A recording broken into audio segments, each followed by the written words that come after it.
আমরা দুই বোন আজ গুটি গুটি পায়ে আবার জয় জগন্নাথ বলে বেরিয়ে পড়লাম। আর আজকের আমাদের গন্তব্য হলো ব্রিগেড প্যারেড গ্রাউন্ড ময়দানে, কারণ এখানেই চলছে ৫৫তম কলকাতা রথযাত্রা উৎসব, যা শুরু হয়ে গিয়েছে ১৬ই জুলাই থেকে। প্রতি বছর কলকাতার এই বৃহত্তম রথযাত্রাটি আয়োজিত হয় কলকাতা ইসকন থেকে। জগন্নাথ, বলভদ্র এবং সুভদ্রা দেবীকে মিন্টো পার্কের মন্দির থেকে এই রথে চাপিয়ে আনা হয় এই ময়দানে। এখানেই ঠিক পুরীর গুন্ডিচা মন্দিরের আদলে তৈরি করা হয় একটি অস্থায়ী মন্দির, যেখানে উল্টো রথ অব্দি বিরাজ করেন প্রভুরা। মেলা চত্বরে প্রবেশ করেই সবার প্রথমে আমাদের চোখ গেল প্রভুদের রথের ওপরে। নন্দীঘোষ, দর্পদলন এবং তালধ্বজ তিনজনেই দাঁড়িয়ে রয়েছেন পাশাপাশি, এবং তাদেরকে প্রদক্ষিণ করার জন্য রয়েছে একটি রাস্তা। প্রায় প্রত্যেক বছরই বৃষ্টির কারণে এখানে কিন্তু সাংঘাতিক জল জমে, কাজেই রথের পরিক্রমা করার সময় আপনাকে হতে হবে অতিরিক্ত সাবধান। ধীরে ধীরে বলভদ্র প্রভুর রথকে অতিক্রম করে আমরা এখন এসে গেছি দর্পদলন অর্থাৎ সুভদ্রা মহারানীর রথের সামনে। আচ্ছা, আপনারা কি জানেন দেবী সুভদ্রার রথের সারথি হলেন তার স্বামী অর্জুন। নিজের স্ত্রীকে তিনি নিজেই পৌঁছে দেন তার মাসির বাড়ি। রথের পরিক্রমা করতে করতে আমরা এখন এসে গেছি জগন্নাথ প্রভুর রথ নন্দীঘোষের ঠিক সামনে। এখানে আপনারা খুব ভালো করে লক্ষ্য করবেন জগন্নাথ প্রভুর রথের চাকাটি। তিনি হলেন মহাপ্রভু জগন্নাথ। সকল জগতের ভার, চিন্তা সব কিছু রয়েছে তার একার কাঁধে। তাই জন্য তার ভার যেই রথ বহন করবে তার চাকাকেও তো বেশ বিশ্বাসযোগ্য হতে হবে। এই জন্যই জগন্নাথ প্রভুর রথের চাকা হিসেবে ব্যবহার করা হয় সুখোই ফাইটার জেটের চাকাকে। আজ্ঞে হ্যাঁ, আস্ত একটা ফাইটার জেটের চাকা ব্যবহার করা হয় জগন্নাথ প্রভুর রথে। বিগত অর্ধ শতক ধরে এই দায়িত্ব কিন্তু দেওয়া হয়েছিল বোয়িং 747 জাম্বো জেটকে। এটি সম্ভবত একমাত্র উদাহরণ যেখানে কিনা একটি ফাইটার জেটের চাকাকে ব্যবহার করা হয়েছে জগন্নাথ প্রভুর রথের চাকা হিসাবে।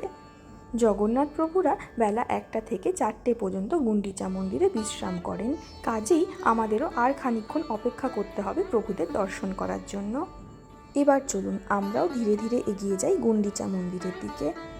এর আগের বছর আমি লক্ষ্য করেছিলাম গুন্ডিচা মন্দিরটি তৈরি হয়েছিল কিছুটা পুরীর আদলে।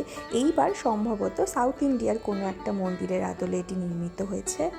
মন্দিরের উঁচু চূড়াটিকে দেখলেই আপনার দ্রাবিডিয়ান স্টাইলের কথা মনে পড়বে, যা কিন্তু সাউথ ইন্ডিয়ান মন্দিরের মধ্যে খুব প্রচলিত। মন্দিরের সামনেই চলছে প্রভুদের জন্য নাম সংকীর্তন। এখনও আমাদের কাছে হাতে কিছুটা সময় থাকাতে আমরা গেলাম সামনেই ফটো গ্যালারিতে। এইবারই রথযাত্রার বেশ কিছু সুন্দর মুহূর্তকে ক্যামেরাবন্দি করেছেন ওনারা, এবং তারই একটি গ্যালারি বানিয়েছেন এখানে। ভগবান জগন্নাথকে আমরা সবাই বড্ড আপন মনে করি, আর তাই তো আমাদের প্রত্যেকের কাছে রথের অনুভূতিটা সম্পূর্ণ নিজস্ব। সেই এক একটা অনুভূতিকেই এক একটা ছবিতে খুব সুন্দরভাবে ফুটিয়ে তুলেছেন ওনারা। এমন সময় বাইরে চোখ যেতেই দেখলাম এক জায়গায় সবাই বেশ ভিড় করে রয়েছে, এমনকি সিআরপিএফের জওয়ানরা পর্যন্ত প্রচণ্ড উৎসাহের সঙ্গে কি যেন দেখছেন। আমাদের মনেও কৌতূহল জন্মানোতে বেশ অনেকক্ষণ ধরে তাকিয়ে থেকে বেশ খানিকক্ষণ ধরে দেখতে পেলাম ওই তো গোল গোল দুটো কালো বড় বড় চোখ তাকিয়ে রয়েছে আমাদের দিকে। মন্দিরের দর্শন অবশেষে খুলে গেছে, আর ওই তো আমাদের জগন্নাথ, বলভদ্র, সুভদ্রা দেবী সবাইকে দর্শন দিচ্ছেন। আমরাও এক ছুটতে তাই দৌড়ে পৌঁছে গেলাম গুন্ডিচা মন্দিরের ভেতরে। অবশেষে সমস্ত অপেক্ষার অবসান ঘটিয়ে দর্শন দিয়েছেন ওনারা। এবছর মন্দিরের ভেতরে সাজসজ্জাও কিন্তু অপূর্ব সুন্দর হয়েছে। চলুন আপনাদেরও নিয়ে যাই, দর্শন করাই ভালোভাবে জগন্নাথ প্রভুদের। ওই যে বসে রয়েছেন তিনজন ওখানে, একগাল মধুমাখা হাসি নিয়ে। মন প্রাণ জুড়িয়ে যায় যেই হাসি দেখলে। এবছর ইসকনের এই গুন্ডিচা মণ্ডপে ওনারা দর্শন দিচ্ছেন বড় সিংহার বেশে। পুরীর মন্দিরে জগন্নাথ প্রভুরা শয়নে যাওয়ার আগে এই বেশেই অন্তিমবারের মতো দর্শন দেন। দিনের সবচেয়ে সুন্দর বেশ হলো এটি। অপূর্ব অপূর্ব সুন্দর লাগছে প্রভুদেরকে, আর তাই তো তারই অপূর্ব রূপের দর্শন করার জন্য তার অগণিত ভক্তের সমাহার হয়েছে এখানে। আপনারাও যদি চান প্রভুদের এই গুন্ডিচা মণ্ডপে দর্শন করতে, তাহলে কিন্তু আপনাদের 24শে জুলাইয়ের আগেই এই ময়দানে এসে দর্শন করতে হবে।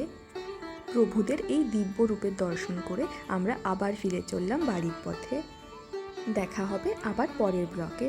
ততদিনের জন্য জয় জগন্নাথ।